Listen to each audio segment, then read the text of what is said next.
Hope y'all are doing good on this, to me, cold Monday. Please make yourself at home always.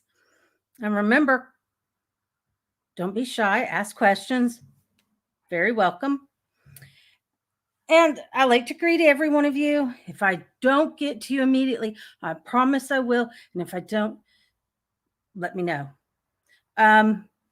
If you're new to the channel and you like what you see, subscribe, hit that bell icon to get the notifications when we go live. And if you like it, you can do a thumbs up. I don't mind. So welcome, Alan and Anne Marie. We're doing good. It's cold. It's very cold. Whew. And we survived Halloween, as my husband said. We just bribed the kid with the candy and said, "Here you go. We're not going trick or treating." So he got all the best candy, none of that cheap stuff. So, oh, and I know, hey, General. Hey, General and Anne Marie, how did your Halloween party go? With the kid, it's just awful. And how are you doing, Alan? I'm so glad you were here. It was a long night. I bet it was. Hey, Frank. You couldn't steal any candy from kids. Well, damn. So, uh, it was very interesting for us.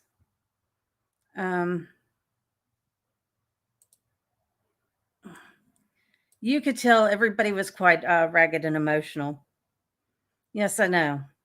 Even the kids. I was just happy. Our kid's 13. And I was just so happy just to say, hey, you can pick 2 bags of candy you want. Do you want to stay in? So it worked a second year in a row.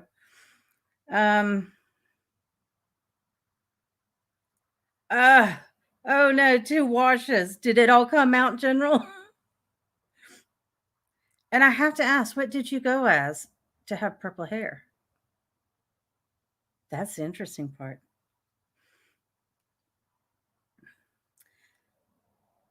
Yeah, last night it was it was such an emotional night. Everybody was emotional. You could tell that they were just tired, worn out. Poor Nancy.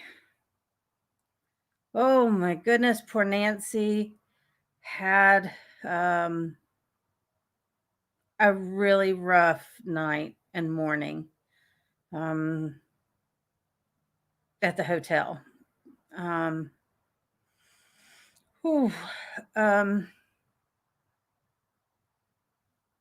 Something was in the hotel room with her that she did not like. She didn't feel comfortable with. Ran outside of the hotel, kind of curled up in a ball next to the ashtray, smoked, and was just crying hysterically. And you went as a mess. Oh, bummer. Scary clowns again.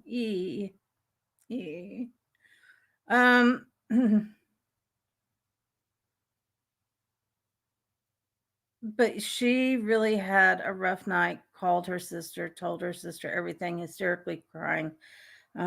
Finally, somebody told Andrea that Nancy was outside, not knowing what to do, and really was in a mess. Roger had a rough night.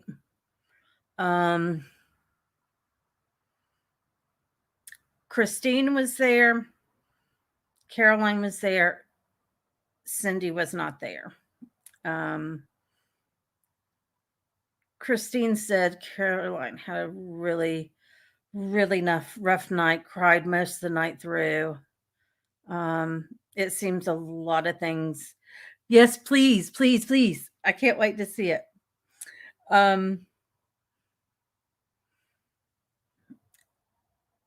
I think this has taken a toll on a lot of people, and you know, emotions bubbling up, old feelings bubbling up. Um, hmm, it was bad. You could tell. Yeah, I think so, Alan. I especially for Nancy. Um, Andrea, not so much. I think for Andrea, it's just emotions and just retelling everything. But for Nancy, bless her heart, I mean, I felt so bad, and you could tell right away she was struggling, but just like you know their parents, she braved it and toughed it out, and I say good for her. All that entire family, man alive, the stuff they went through, and the stuff they shared, and putting them back into this situation, you know, it did a number. And yeah, well, like you said, reliving trauma, childhood traumas, is exactly what happened. And that's one thing that Andrea did stress on the second night was the childhood trauma, um, of everything. Um, so you know, it was a little. I was very shocked that they actually at 5 o'clock was on live, so we didn't wait around for that. But you can tell it was a little slow going in the beginning. Roger, he looked just tired, but we hear more from Roger on this third night. So let's delve into the Dark Zone Live night 3. Um, they immediately, they're back at the round table again. It's Corey and Jen, Roger, Andrea, Nancy, Susan Slaughter, Mustafa. Everybody knows who Mustafa is. And forget about me saying his name because I would be rude and get it wrong. This time, Roger talked about Miss John Arnold. And he talks about his experiences with her. And like he said, the first night that they were there, he knew definitely that was her that touched him the very first night. And it was just a little touch. It wasn't her normal soft caress across the shoulders. Hey, Selena. Yeah, you made it in time. We're just now getting into it. Um, but he said, I think she came up to just give me a little touch to say, I know you're here. And Roger, I think what kind of played a little bit is Roger expressed how he knew that Miss Arnold cared deeply for him and his children, but for some reason just had something against his wife. And he says, and that's not okay. And I do think he expressed to her, Miss John Arnold, that he didn't like that. He didn't like, that he knew she cared about him and the kids, but he didn't like her treatment to his wife. And he shares a very interesting story. He had said that he had come home from a long trip. Um, you know, everybody had already eaten dinner, so he was fixing leftovers and popped his dinner in the back then there was no microwaves. So he popped it into the oven to warm it up, and Um, he remembered Caroline coming in and saying, you know, tomorrow's Labor Day. And he's like, yeah, yeah, I know, I'll be home. And she's like, no, the kids go back to school, you know, after Labor Day. And so she says, well, we need to pick up new shoes for the kids. And he's like, can we do it tomorrow? Because I'm really tired. He just walked in. Hey, hello, it's Paranormal. Welcome. Um, so she says, don't worry about it. Don't, you eat your dinner. I'll take the kids. So she took the kids and went to go buy shoes for them. And so he said he sat down. He had the radio going to kind of just relax. And he's sitting at the dinner table, eating his meal, peace and quiet. And where he's sitting, he can see, God darn, humidity is awful. Sorry. So he looked outside because he heard some noises near, I guess it's the hallway that goes from the dining room, which is the seance room, to the foyer where the front door is, and the steps going upstairs, and the basement door was over there. And he could see the basement door and heard a noise. So he got up to check to make sure that Caroline had left with the kids, sat back down, proceeded to eat, and the latch comes up on the basement door and the door opens slowly. He says about halfway. And so he is sitting there watching this, and the door opens all the way. And he said he sat there and he watched this gray mist come up from the basement and was standing right there at the opening of the basement door. And he said it was probably about 30-40 minutes. He's just sitting there watching it. And he got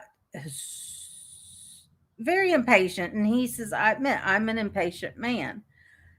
So he got impatient and he yelled, and these are his exact words: "You old witch, say something or get the hell out of here." Oh, he said that basement door slammed shut so hard. He says, I could have sworn the door was broken. And he says he knew immediately he made the hugest mistake ever. He hurt her feelings and he knew it. And he tried to go down there after he got done, with his dinner and washing up. He tried to go down there and apologize. And nope, I guess she wasn't ready for the apology. And the interesting thing is, he says for 6 months, every time he was home and every chance he got, he would go down to the basement and apologize and apologize. And he says, he began missing that soft touch across his shoulder. And it never happened. Hello, Brianna. Welcome. So, he tried and tried and tried and tried for 6 months, nothing. And, a woman scorn. So he said he, finally came home from another trip. And he said he went to go get him some water, and the water never came out of the tap, which was weird. He said that never happened. And so he went down to the basement, and the first thing he saw was the belt to the pump for the well was off and several feet away from the pump in the dirt. and he can remember. He thought he would take the belt off and throw it in the dirt. So he said he cleaned it up, and he said he he went to go put the belt back on the pump, and he says I can remember vividly stretching it on there, and he says all of a sudden he felt this soft stroke across his back, and he said saw, he's like, his exact words were, "You forgive me, and if you forgive me, let me know by touching my shoulders again." And he got a second soft caress across his back. So he knew then he was out of the doghouse. Um, and a lot of people were very interested to hear this because, you know, he says he knew that she cared about him and the family. Caroline. So, the other thing that Roger talked about that was so interesting is he said that he kind of dug around underneath the stairs in the basement. When they in the house, the basement was a dirt floor. Hi, Els. Welcome. So he said he was digging around in the basement under the stairs and ended up finding dinner plates, very, very old dinner plates, teacups, um, which he says they still have today. And he says these are very, very old. And he says um, it was almost like they were like trying to hide it. And he, oh, hey, Nardine. Nadine, sorry. I have a friend, Narda. So that's why, sorry, I apologize. Um, but he felt, that, and he even looked at Corey and said, if you go down there and dig, he says, I guarantee you will find more stuff down there. This was towards the, close to when they were about to sell the house. So, he had other things to do. And he says, it would be nice to go down there and, dig and see if you can find more stuff. So he was in for a rude awakening. Caroline was asked what were her feelings and how did she feel about the fact that Miss John Arnold, cared about her husband, cared about her children. And honestly, she's like, she had no problem with it. She says there was no jealousy there. She goes, I didn't mind. She says, I was just grateful that at least, not everybody was having to experience what she experienced. So, she says there was really nothing there. She does tell some interesting stories, which I am so surprised because once again, I talk about how strong this family is. And I mean, she looks like this just frail, sweet little lady. And she's not. This woman is as just so strong. And she had written down and wanted to tell some of her stories that she had in the house. And one of them was she said she remembered being, her first experience was she was laying in bed and she was asleep. Something woke her up and she remembered seeing all these spirits standing around her bed. She says they were all different ages. She remembers against the wall and in the corner was a young boy that looked about 9 years old. and a little girl, and she says that she could vividly remember what everybody was wearing around her bed was very old period clothing. She did say that the little girl was dressed in a very bright floral, I think she said floral, but it was very bright dress for that time. And she says probably something that was made for a special occasion, and probably her feelings were is what the little girl was buried in, and she could vividly remember that. Um, she wasn't really scared. Um,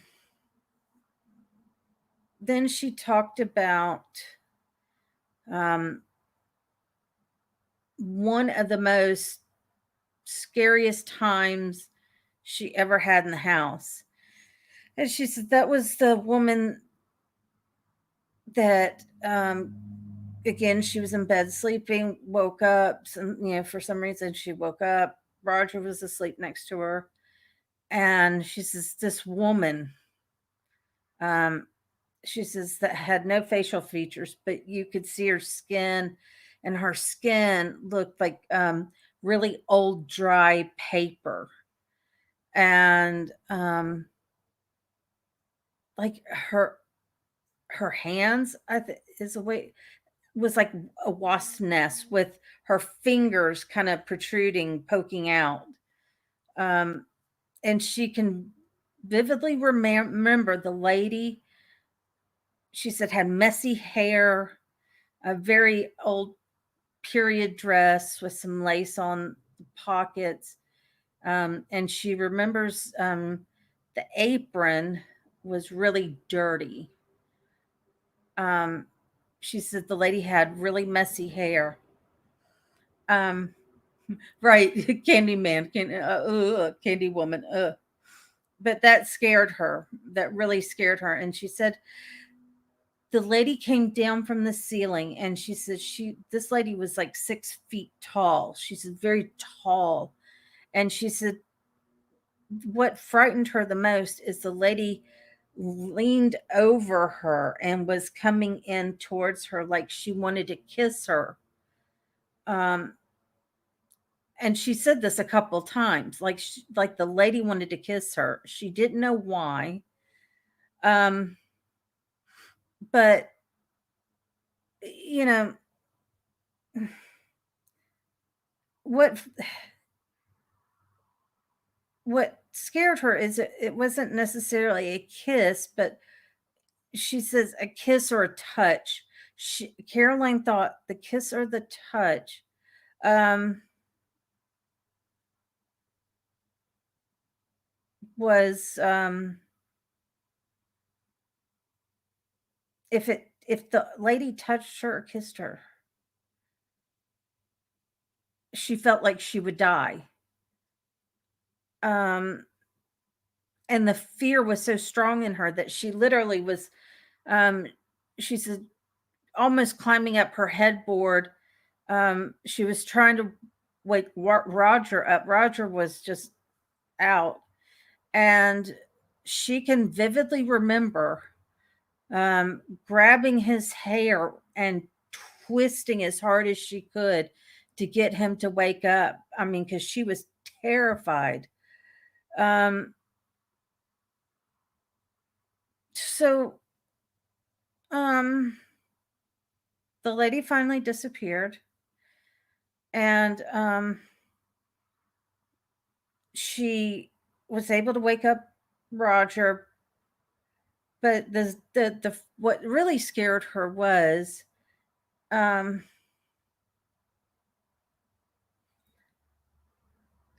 um, I wouldn't think so, no, because a succubus or an incubus, they're more sexual in nature. Um, on Caroline just thought, and I don't know why she felt like the lady wanted to just kiss her, but that, I mean, It didn't happen. But she said if she touched or kissed me, I thought I knew I would die. So I mean, there was nothing of sexual nature. I just think um, maybe it's the way she was leaning in that kind of scared her a little bit, made her think she was coming in for a kiss. Who knows? Um, but when she finally was able to wake Roger, um, this was one of the first times Roger actually had his entire back clawed up. Some call it Frank. um, and Roger had no idea what was going on at the time. No idea. It was. Um, I know the Perrin sisters talk about when they were living in the house, the farmhouse, that and for some of the new people in here, it is the Conjuring house we're talking about, but Andrea doesn't like the name the Conjuring house because this was her family childhood home. So out of respect for her, I call it the farmhouse. Um, but Roger, the kids, talked about when they were living in the house, it felt like a bubble formed around them. And sometimes it could be one of them or it could be two of them in this bubble. And even if it's two of them, they don't even know they're in the same bubble. And it's very pressurized. And a lot of times, even Andrea said, a lot of times, if we knew if our siblings were in this bubble, we'd walk through it to pop it. Uh, Ed and Lorraine, if I'm trying to think, it was probably about 3 to 4, um, 3 to 4 years into them living in the house. I think is when they went there, and they went six. Now the movie shows that they spent 6 days there, and that's not true.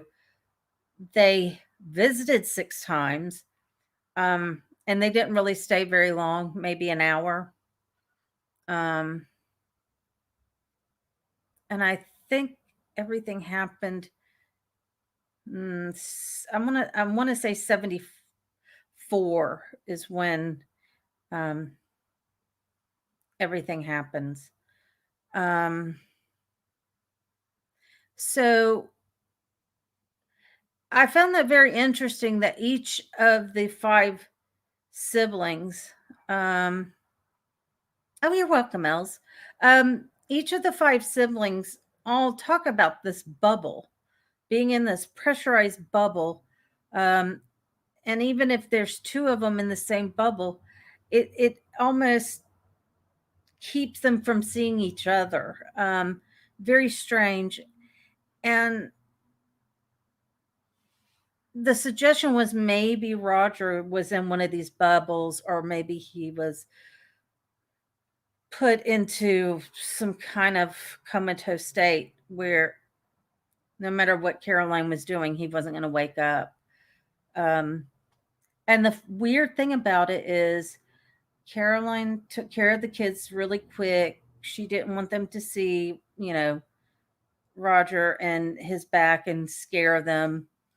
So she got them and then got him into the bathroom to put him in the shower, and all the scratches on his back were gone, completely disappeared. Um,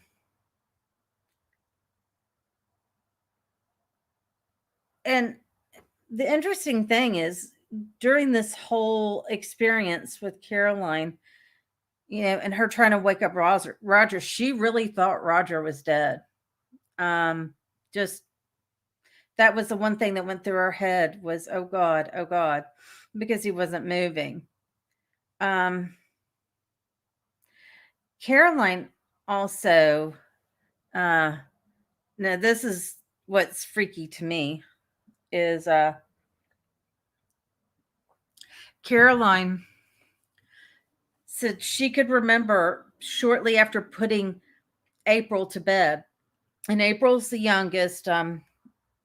She passed away mm, early 2000s. Um, and she remembers the kids are all in bed. She knows they're asleep. They go to bed, and um, she heard April's bed moving. And she said she could remember the first time it happened. She was like, should I go up there? Um, yeah, it was just the kids that felt this bubble type thing. Caroline and Roger never talk about it. It was mainly the kids that talked about it. And I think, if I remember correctly, um, Andrea and Nancy did talk about how some of their uh, childhood friends that would come over, some wouldn't experience anything, and some would experience. And I think one of their friends, one or two of their friends, experienced that this bubble type thing, and they said it was very hard to get out of.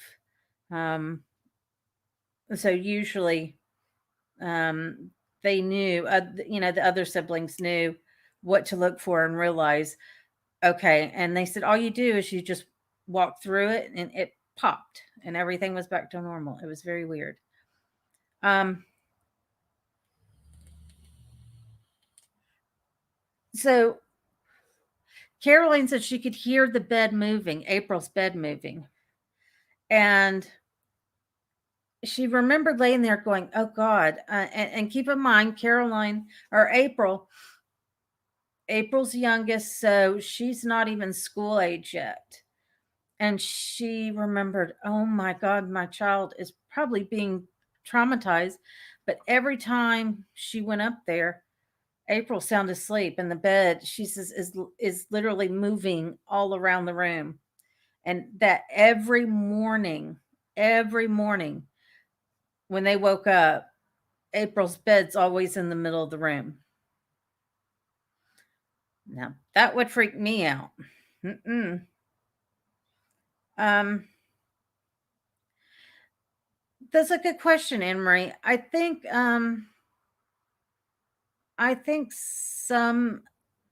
some kids may have been more open than others, which meant they were able to experience more in the house. Um, I mean, they've had friends come and had experiences that weren't so nice and never come back. They've had some kids that had some experience, but was like, meh, okay. And then they had other friends that nothing happened in the house. But keep in mind, the house was not constantly active. There were time spans where nothing happened in the house, nothing. Um, and yeah, I I do agree. Kids are a lot more successful, open. Um, I do talk about most kids, their third eye is wide open. And I think it's because as children, we don't know evil. Um, we don't know the bad things in the world out there. We don't have any stress or pressure. Um, and so I think um, that's why children are so open. And as children get older, as they learn, you know, things like little white lies and you know all that, yeah, pure. Um, I think once they start, delving into the world, you know, typically when kids about start school, about a year or two into it is when you start seeing some kids just stop seeing and feeling things. Um, and I think April was one of them. And Andrea knows, and the other sisters have all expressed this. They know when their sister April is around. They feel her presence so strongly. Um, even on the first night, um, Nancy, who shared her dreams. She had the dreams 3 days in a row, and about her granddaughter. It's her granddaughter that in Tennessee was um, caught up in the flood and passed away. Um, but even when she got to, um, which has such an emotional story. Oh, good grief. Um,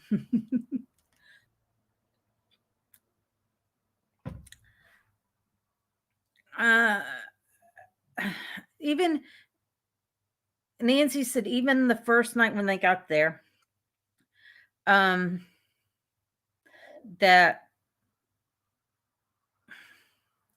she went into the backyard. She just wanted a moment to herself to get in to go in the backyard. And she said she talked to April to make sure, her granddaughter's okay and that they're going to be okay. Um, do you think it's sometimes it's down if the parents are open to paranormal? Um, yes and no. I think people that typically experience things as children, and it carries on because, like I said, most of the time with children, it kind of peters out right when they get 1 to 2 years into school. It kind of peters out. Um, but if it stays, typically, um, hey Eli, welcome. Um, typically, if it stays, if those abilities stay, one or both parents have experienced paranormal. Um, like in my case, both my parents experienced paranormal. Um, so I think it just kind of, but no, it doesn't necessarily mean it either. I mean, but that most people I've talked to have said that one or both have something. Um, and unfortunately, especially when you get into the 80s and you the whole paranormal thing starts opening up. But in the 70s, nobody knew paranormal and what ghost investigators were and whatnot. You know, it was a new thing. So, you know, now most people know. And if their children are experiencing something like April, who had a playmate, um, Oliver Richardson, um, she saw him and interacted with him the whole 10 years she was there. It's when they moved out, um, is when she stopped hearing from him. Thank you, Eli. I appreciate that. Um, the other thing that Caroline shared, which had to be absolutely frightening, is she said that she was working in the garden, and she said she remembers she was hammering in a wood stake to hold up her tomato plants. And she remembered um, she heard this saddest, mournful cry that came from inside the house. And she says she remembers she stood up real quickly and ended up fainting. And she did say, when she woke up, she found that stake in her thigh. I mean, in like blood, everything. And she said she remembered she was able to pull um, the stake out, but a piece of the stake was still, she said, probably, it was still in her, but she said it was sticking out about 2 inches. And she was able to get her jeans just down enough, and off of where the stake was in her leg. Ooh, and she tried to get it out. She couldn't get it out. She said she ran to the neighbor's house, asked the neighbor if she could take tweezers to pull, this piece of wood out. Neighbor couldn't do it, wouldn't do it. So Caroline had to run back home. And she said she was able to then, get to the bathroom. And she said the first thing she thought was, I need to get in a hot bath, because the one thing that scared her was the stake that she was hammering in. She says not only was it dirty, but she had just put manure down. So she was terrified this thing was going to get infected. Um, she said, she was able to get her boots off, and she says her one boot was just full of blood. And um, she ran her hot bath, soaked in it. And again, I talk about the strength of these people. Never told anybody, didn't want to scare the kids. And every morning for about 4 days, she'd get the kids off to school, and she'd get in the bath, and she would soak in the bath. And she said the weirdest thing happened on the 4th day of her soaking in the bathtub. The wood piece, she says, popped out on its own. Just popped out. I was like, ooh, okay, that's weird. Um, so on, and the other thing Caroline said, and she said this one bothered her pretty badly, was on day 2, uh, they were talking about seeing this little blue light. And she said it was probably the blue light, probably yay big, that would come down the chimney, and at a 90-degree turn, turn and go straight into the room. And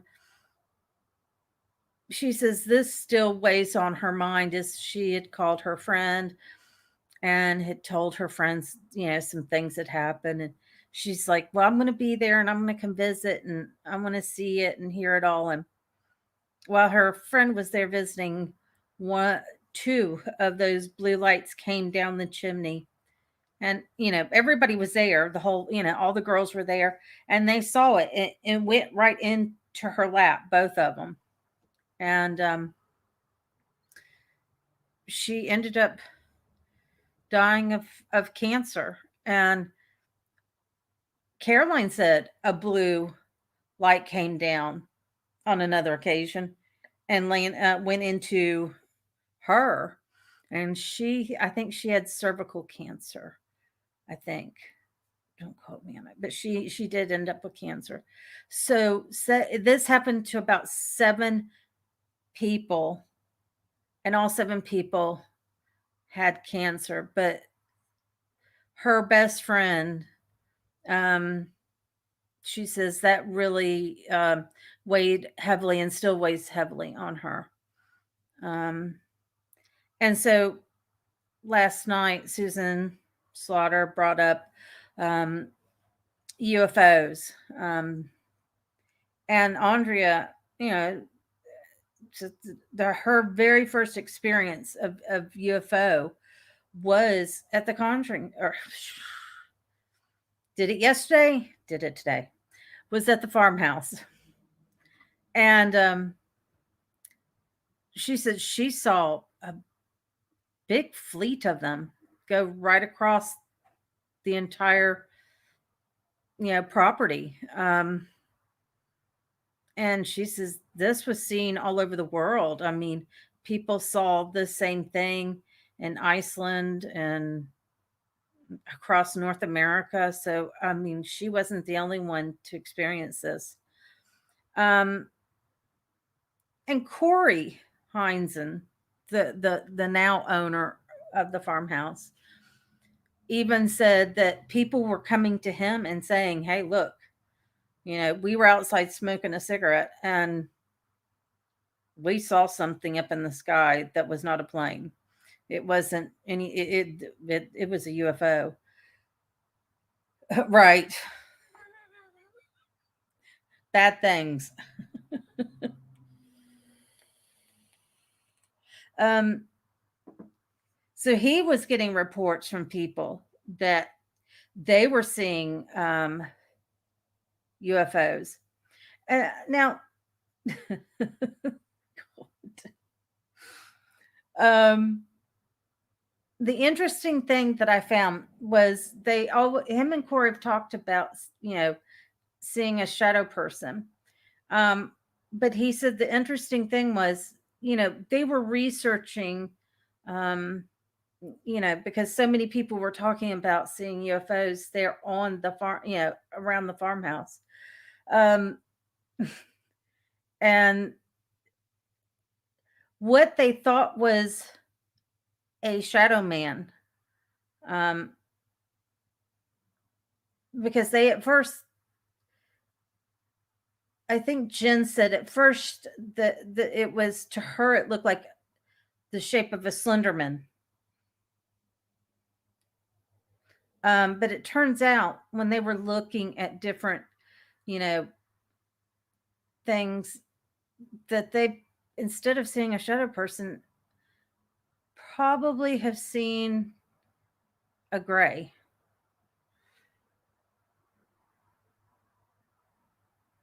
Never experienced a UFO. I never experienced aliens. So, yeah, that kind of, wow.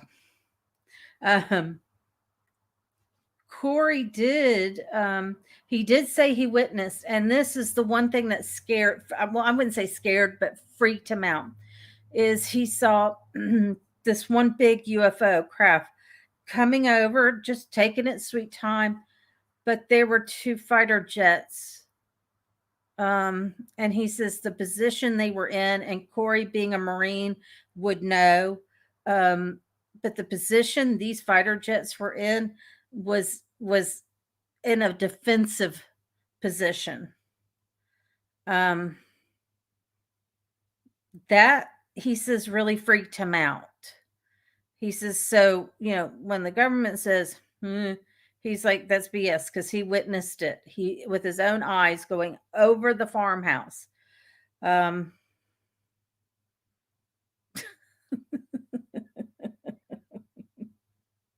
oh my goodness.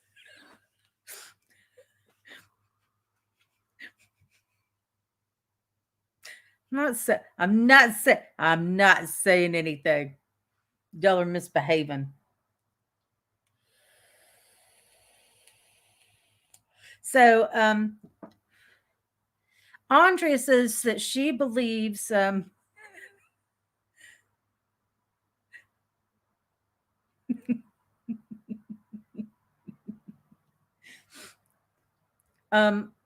well, according to everybody, they were, yeah, they weren't cigarette, nothing but tobacco. Um, Andrea says she believes there's like this multi-level vortex, that affects, not only the house but the land. And she believes this multi-level, which, we're talking about dimension, multi dimensions, and she believes this also affects the spirit world, um, which I found that to be very, very interesting, because I I call it vibration. It could be just the energy, but to me, the energy vibrates, and by how fast or how slow that energy um, is what I can kind of pick up how strong things are. And I have to agree with her. Um, it's just not the house, that land. I mean, everything is just affected. Really, really, you had to go there, dear. You had to go there. Um, they now Susan asked why spirits are stuck here. Um,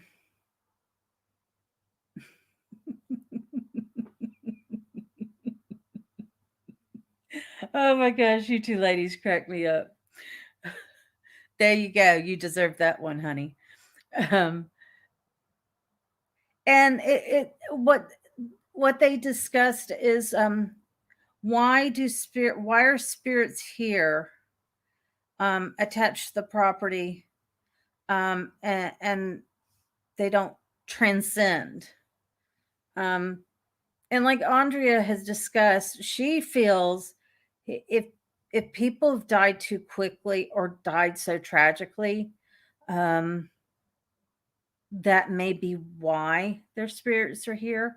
Like she explains with Mrs. John Arnold, where you're talking about 1700s, um, and you know, you think witches are bad back then, and not being able to, you know, they're judged. A lot of them were burned. Um, they Suicide is also a mortal sin, and like she says, people like this, Mrs. John Arnold is the one that hung herself, and she feels that maybe Mrs. John Arnold, the fear of not knowing where you're going to go, is, and people say bright light. I don't use bright light. I'm very iffy about that. Um, but I do agree with her. Um, if you feel like you've committed a mortal sin, like suicide, and back then suicide, you committed suicide, you were not allowed to be buried in hollow ground. And maybe it's that Frank riding a broom. um she feels that maybe people are too scared because they don't know where they're going to transcend to. Are they going to transcend to somewhere horrible, um, or somewhere, a better place? And it's not a stupid question. There's no such thing as stupid questions. Don't ever say that. I don't believe in stupid questions. Um, the farmhouse was not built on hollow ground. Um, there are many ley lines um, on that property. And what a lot of people don't know, not only is there running water everywhere, I mean, they've got rivers and a pond, and there's a lot of creeks and rivers in the area that go to the ocean. Um, but there is a huge, huge aqueduct underneath the house. It is an absolutely huge aqueduct with spring water. And I think the owners who um, bought from the parents, and I think the Heinzens were both approached by a corporation asking if they could literally build a well and pump all this water and sell it as spring water. Um, Water is a wonderful conductor for the spirit world.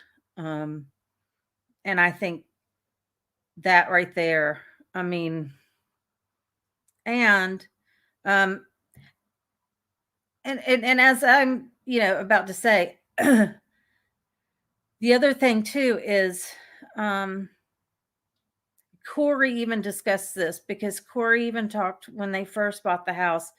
Um, what they got was the neighbors were like, "Oh, great! Now this, they're going to turn this house into a big circus, and we're going to have all kinds of people." And Corey said, once they started gaining the trust of um, the neighbors started sharing things with them. Has this happened in your house? Has that happened in your house?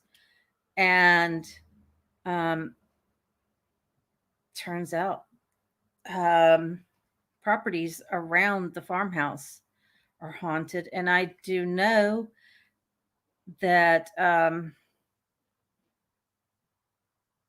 that one of the neighbors, Corey, saying their house is even more haunted than the farmhouse.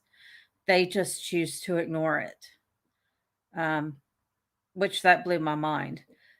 But as Corey says, he believes, all the haunting, everything that is that that has to do with not only the farmhouse but the land in that area started with the King Louis War. And just in case y'all don't know, King Louis was the French king, and he didn't want to share the land with the natives, and started a massive war with the natives. The natives, I think, three tribes ended up coming together and trying to fight back, and it was a very brutal, bloody battle that took place right there. Um, the other thing that people don't know, and it's, why are we stomping? Oh my goodness. Um, and now he just made me forget what I was going to say. Oh, the house, the farmhouse, upstairs. Um, the people who um, bought the house in 1980 from the parents actually covered them up, but there were actual gun portals on each side of all three bedrooms upstairs. He's trying to, yeah, it sounds like it, and the motor's not starting on that broom. Um, Mental note for upstairs. Okay. Okay. I don't know what that's supposed to mean. Mental note for upstairs. Anyway, there's gun ports. There were actual gun ports on each side of the three bedrooms upstairs, which is kind of sad because they were covered up. And that to me is part of history. Maybe it had to do with they covered it up to keep the heat loss and less cold from coming in. But there is gun ports. And so the war happened right there. And the only reason gun ports would be there at that time frame would be they were trying to protect their home from the Native Americans and, you know, whatnot. So this land, not only on the farmhouse, but all surrounding areas, it was just a oh, a bloody battle. I mean, it's the blood just soaks into the land. You had the King Louis War. You had the Revolutionary War that also happened there. Um, you know, those are two pretty huge battles right there. And I do know reading somewhere them talking about the ships coming in, the British ships coming in and coming into Rhode Island, and they weren't allowed to port. They were fighting back, the Patriots, and they were just bombing Rhode Island, just bombing the crap out of them. So there you go. I mean, you have the water, the aqueduct that's underneath the house. You've got the ley lines, and then on top of that, you have two horribly bloody, disgusting battles. So, you know, there you go. Um, so now, um, the suggestion was brought up. Um,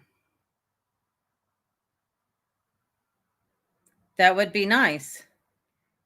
Don't think they'll do it, but it would be nice. Um, so now we have moved, and Roger was asked would he like to go to the basement. Um,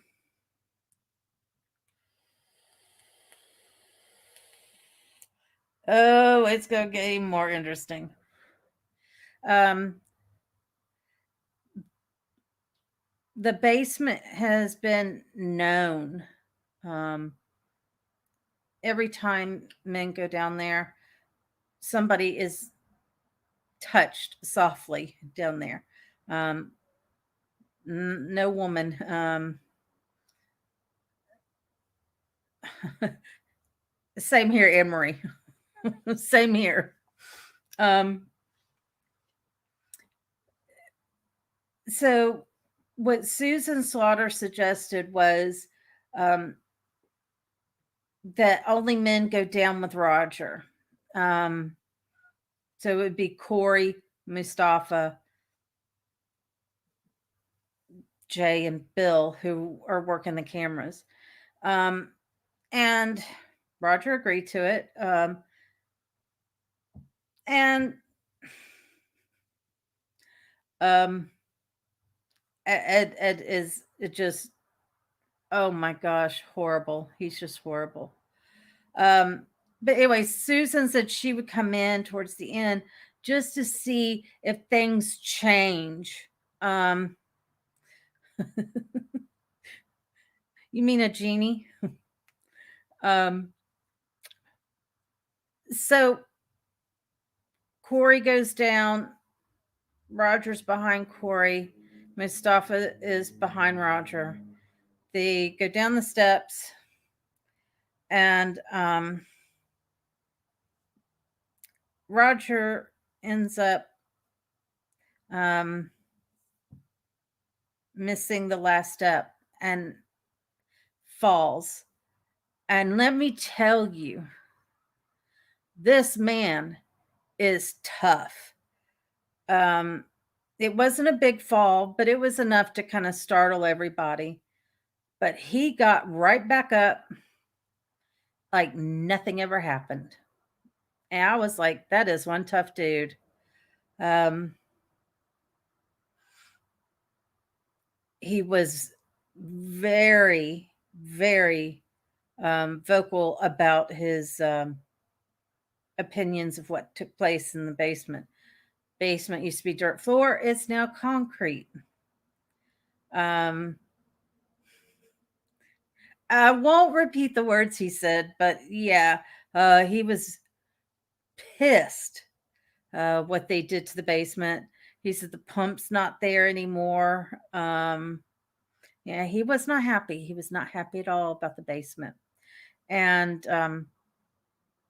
but they got him calmed down. I think he was really upset when he looked behind the stairs and it was concreted over. And that's where he dug out all those precious little treasures, the old dinner plates and teacups. Um, oh my goodness. um, so they were a little worried about, letting him walk around on his own because there's, little steps and humps and everything. But Roger was like, nope, nope, nope, nope, nope. He is okay. And okay. Um, so um he's walking around, he's calling to Miss Arnold, um, softly calling to her. Um, it was so heartbreaking. It was so heartbreaking. He wanted so badly for her to come and thank you, Leslie, for the like. I appreciate it. Um, but it just was so heartbreaking. Um, I mean, he was talking so softly and begging for her. I think on all the stairs in that house, there's an accident waiting to happen. All the stairs in the farmhouse remind me of stairs in Holland. And I don't even call those stairs. Those are like, it's like ladder. It's just straight up.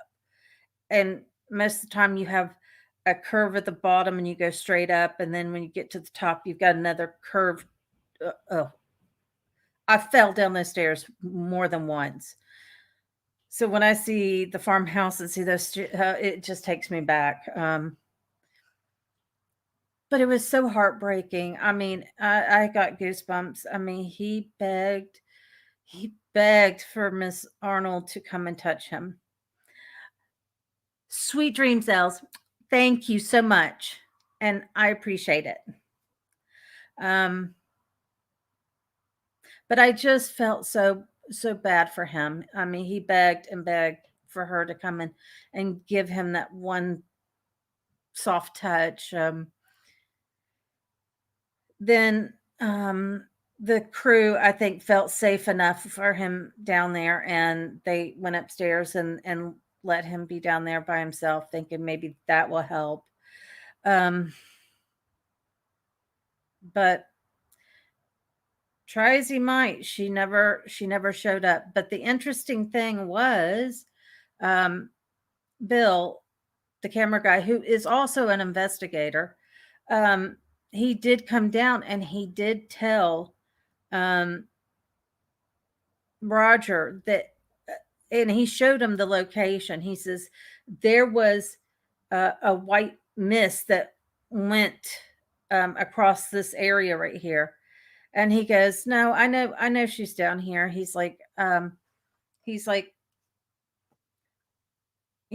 doesn't want to come out. She doesn't. He's like, I mean, it was just so heartbreaking. So it was so sad because I wanted him so badly to get that one last, you know, goodbye.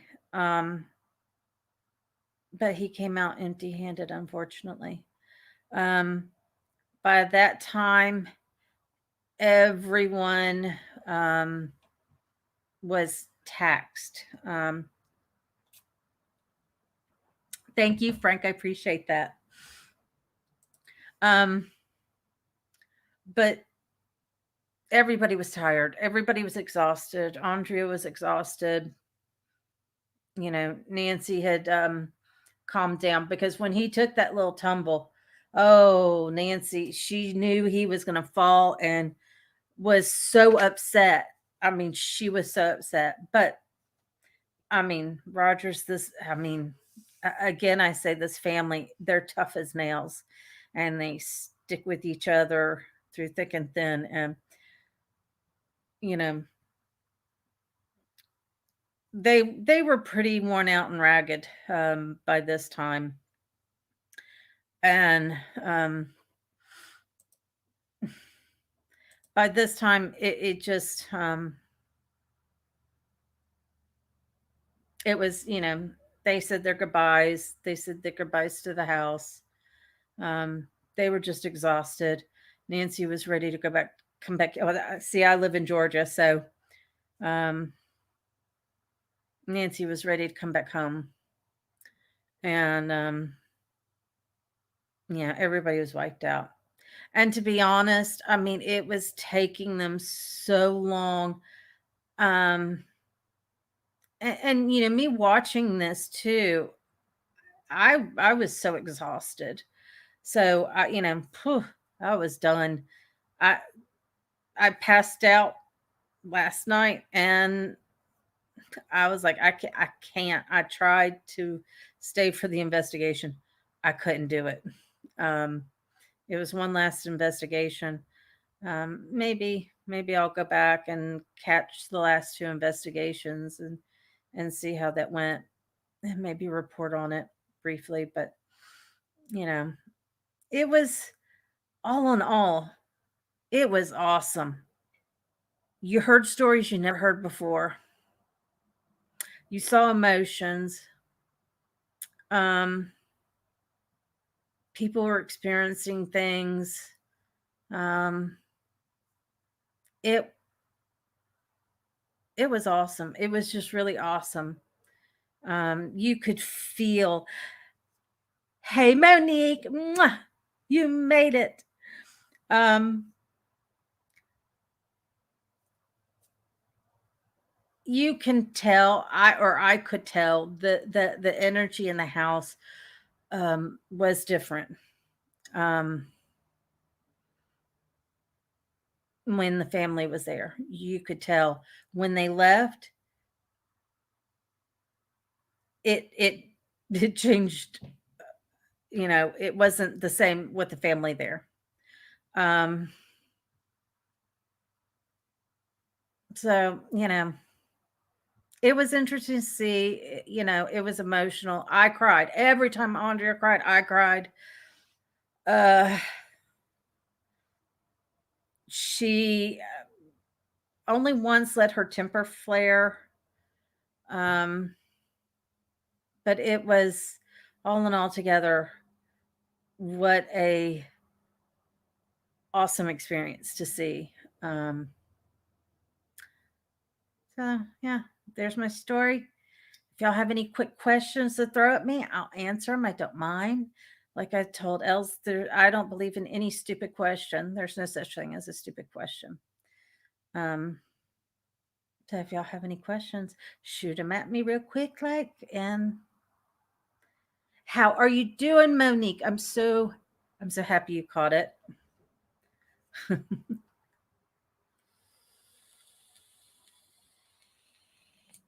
Goose.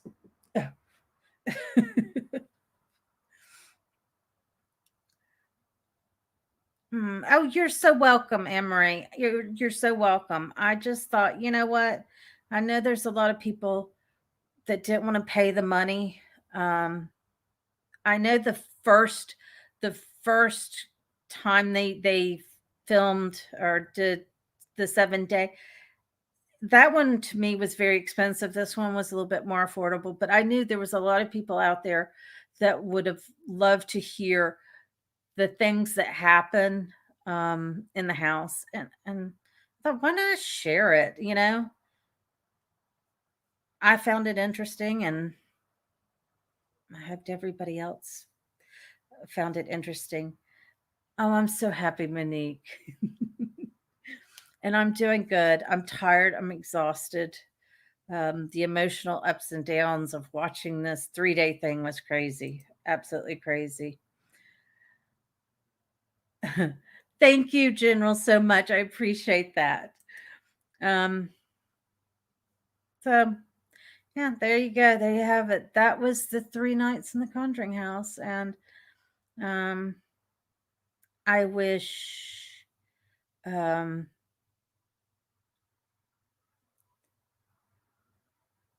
I wish they had, were able to do it sooner and whatnot. And that's what me and Ed spoke about, was that very thing. Isn't that right, dear? Unmute yourself. Hello. Yeah. Hello. Okay. Don't forget what we're having an interview this week. Oh, Don't thank forget. you for reminding me. But Anne Marie said that she appreciated that we did this at a time for them to um, watch. And I told her, um, Is she asking if we've been to the farmhouse? No, no, no, no, no. no, No, we're not allowed to go up north. That's like uh, it hurts. you know what it Go up is. north. You know what it is if we go to Rhode Island, we're not that far from Maine. And I'm too scared Ed would just up and leave us and go to Maine and Fresh get herring. and fill up on raw herring. Ugh. So we're not allowed to go. It's not the time of year anyway, so I don't know. I don't know when the time of year is. it's May, like Oh, early springtime, because then they're nice and young and buttery and nice and sweet. I have to ask, Monique, do you eat herring? Well, she answered my question right there. She said yummy. So she eats herring. I can't do it. If you people watch, it's when I first witnessed the Dutch and herring. Oh my goodness. I mean, it's raw onion on top, and they're lifting it up and just no. And I remember we were at Ed's old pub, and he gets a plate of herring, and I look at it and I said, "Did they put oil on it?" And he goes, "Why would they put oil on it? That's natural." No. So yeah, I haven't been, but I have followed the whole story of the farmhouse. If I could go, I would go in a heartbeat. That is the one place, number one place, and I don't know why I have a pull to it. So, um, you know, thank you, Frank. I appreciate it. And you're right, Emery. Uh, no, thank you. Um, Uh, Hello. yes, That's I know. from people who eat cereal in the morning, right? Stop it. Oh my gosh, I remember hearing that the British enjoyed jellied eels, and I was like, oh no, no, that so yes, um, it's hilarious. So I have exciting news. This Thursday, I'm exploring. Oh my god, I'm losing my mind. I am interviewing Virginia paranormal investigators. Awesome, awesome team. Love them. And I am so excited that I get to um, interview them. And then later in the month, I have um, two really awesome gentlemen that I'll be interviewing. And then, Um, you forget to say that these gentlemen uh, rarely give an interview.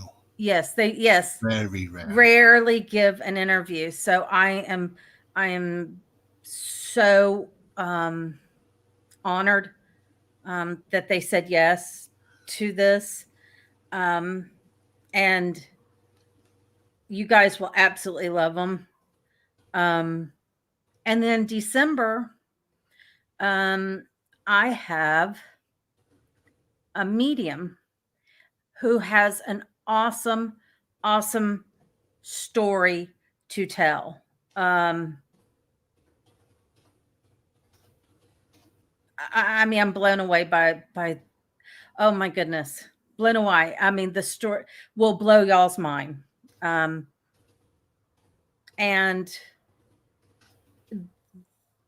her mediumship and everything um, revolves around a university and professors who started a program that the CIA, um, let me get this right, CIA was involved, uh, defense, military defense, and what was the other one? Was it because Homeland Security wasn't around at that time? No, you only have the FBI back then. So it was the FBI, military defense. There was one other, and I am so sorry I forgot. Um, but sh- they worked with these agencies and were given um, a large amount of grant money. I think almost 20 years they worked with um, these people. So that tells you right there um, how reputable. Because if they didn't have results, why would the government want to keep forking money out to something like that? So, and it leads up to an interesting thing. So, I'm excited to have her on. Um, and we'll see what the end of December and January holds out. But I'm very excited for my three guests that I get to interview. And so this Thursday, y'all are going to absolutely fall in love with Virginia Paranormal Investigators, Jeff and Linda. And so I'm excited for it. Thank you so much, everyone, for being here, listening. If it wasn't for you guys, you know, what's the point of talking to nobody? So I appreciate every single one of you. You mean so much to me. Um, and I will see you all Thursday this week. And have a wonderful evening, night, and day. All Saints Thank Day. you. Oh, All Saints Day.